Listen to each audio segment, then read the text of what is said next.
Good morning, students. Today we will study the heating effect of electric current. Okay. Before that, we have to cover this one last topic of series and parallel combination, that is advantages of parallel combination over series combination. So what are the advantages of the parallel combination over series combination? In the series circuit, when one component fails, the circuit is broken and none of the component works. Okay. So this is the disadvantage of the series circuit. If one of the component in the series get broken, then none of the component gets works. Second is the different applications have different requirements of current. This cannot be satisfied in series. Okay.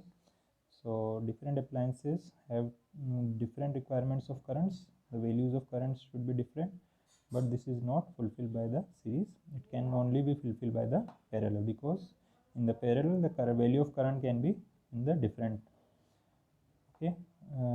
values. And third advantage of the parallel is the total resistance in a parallel circuit is decreased. Okay, the total resistance in a series circuit is increased, but the total resistance in a parallel circuit is decreased. It is also an advantage of the parallel circuit. Now come to the heating effect of electric circuit. Okay, whenever we have studied that whenever the current flows in an electric circuit, which we considered as the purely resistive, the source of energy continuously get dissipated in the form of heat. Okay, the source of energy, which is the source of energy, our battery is providing the energy to the circuit. Okay, and it is continuously dissipated entirely in the form of heat. So this continuous dissipation of the energy provided by the battery or cells is dissipated entirely in the form of heat. This is known as the heating effect of electric current. And this heating effect of electric current is used in making the various electrical appliances like electric iron, electric heater. This principle is very useful in our daily life. So we will get heat by the flow of current in any electric circuit. Due to the resistance, heat get transformed or dissipated in the form of heat energy.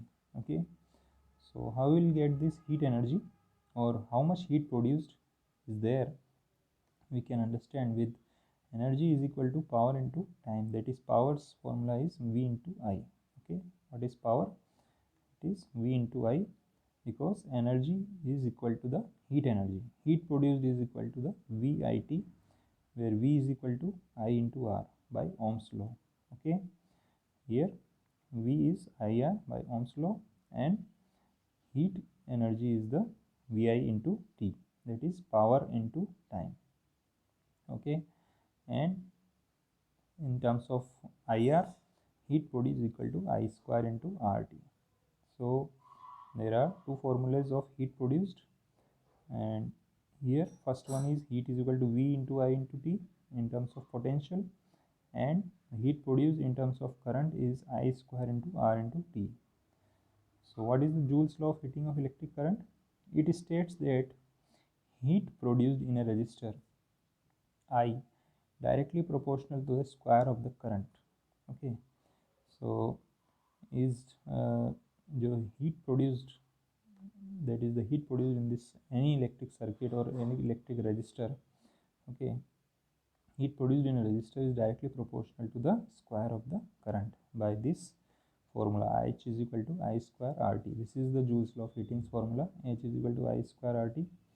The heat produced in any resistor is directly proportional to the I square, and is directly proportional to the resistance of a given current for a given current.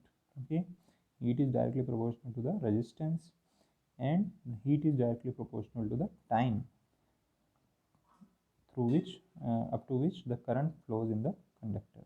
Okay, so heat depends on three things: square of the current, resistance, and time. I square R into small t. Heating effect is desirable and useful in devices like electric heater, iron, bulb, electric fuse, etc. And if heating effect is undesirable in devices like computers, somewhere heating effect is desirable, and somewhere in our electric appliances heating effect is not desirable. Okay, So in computers, computer monitors, there are fans are given here. Okay, in the computers, on the CPU, we have seen that there is a fan given here for cooling down the CPUs. Okay, so somewhere the heats are not desirable, like TV, refrigerators. In electric bulb, most of the power consumed by the filament appears a heat and a small part. Okay, so what is the electric bulb? Electric bulbs, the filament get heated and the heat energy is converted into the light energy by the filament. Okay, and it's the filament having the high melting point, that is 3080 degrees centigrade Celsius, and the bulbs are filled with chemically inactive gases like nitrogen and argon to prolong the life of filament. These are chemically inactive gases are filled in the bulbs so that the light we receive in the form of transformed from the heat. Okay. Next device and useful device is the electric fuse. It is a safety device that protects our electrical appliances in case of short circuit or overloading. It is made up of pure tin or alloy of copper and tin. Okay, so it is generally made of alloy of copper and tin and pure tin. It is connected in series with live wire. It has low melting point. Current capacity of fuse is slightly higher than that of the appliance. Okay, so what is the current capacity of fuse? It is slightly higher than that of the appliance. Now the next point is the electric power. We have used this electric power in the heating effect as V into I. Okay, potential difference into current, product of. So it is the rate at which electric energy is consumed or dissipated. Okay, rate of electric energy dissipated or consumed in an electric circuit is known as electric power. Okay, so power is generally work done upon time. We have studied in our earlier classes. So here work done is in the form of potential difference in current.